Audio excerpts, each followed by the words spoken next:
वालदा मोहतरमा अल्लाह गनी की रहमत फरमाए एक दिन फरमाने लगी कि हमारी घर में जो है हमारी दादी के पास एक शीशा था, तो हमने एक दिन शीशा उठाकर देखने लगे, तो हम वालदा साहबा फरमाती हैं कि कहने लगी कि तुम्हें ये अलाउड नहीं है, बच्चियों को बिल्कुल शीशा देखना अलाउड नहीं है, जब बड़े हो जाओगे तो फिर शीशा देखना।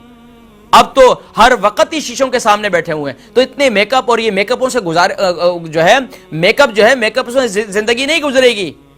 क्या आपने सुर्खी क्यों नहीं लगाई है, सुर्खी लगाइए कि कैसे लग रही है, ये क्या मामलात हैं। आपकी जिंदगी आपके घर के किचन और आपके हांडी रोटी से और घर की सफाई सुथराई से, डिसिप्लिन से आपकी जिंदगी गुजरेगी, उसमें नजर आएगा। घर में आया शौहर और माशाल्लाह घर साफ सुथरा है, लेकिन घर से शौहर साहब गए और बेडरूम जैसा छोड़ के गए थे वैसे ही पड़ा हुआ है, न सफाई सुथराई न कुछ है और ना इसी तरह किचन है न।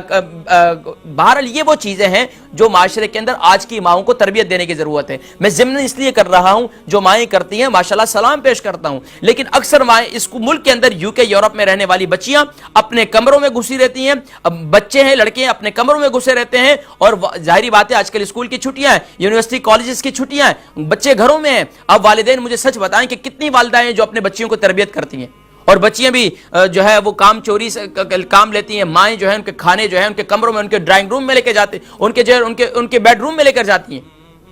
तो ये नाज़रीन किराम, ये ज़िम्नन में जिक्र कर रहा हूं इस बात का कि आज मेरे माशरे के अंदर पहले जमाने के असातिज़ा भी इस अंदाज से मदरसे, स्कूल, कॉलेजेस के अंदर ये तरबियत दिया करती थे बेटियों को, बेटों को, और इस अंदाज से।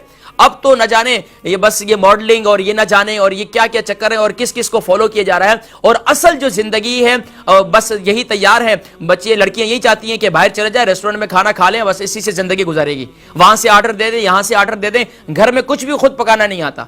अक्सर घरों में जो लड़ाई झगड़े होते हैं वो हांडी रोटी पर ही जो है वो झगड़े होते हैं और वो उसमें उसको पकाना ही नहीं आता। तो यही है कि वो शौहर जो है बाहर से जब काम काज से आया तो उसे जाहिर बात है अच्छा खाना, अच्छी मामलात चाहिए।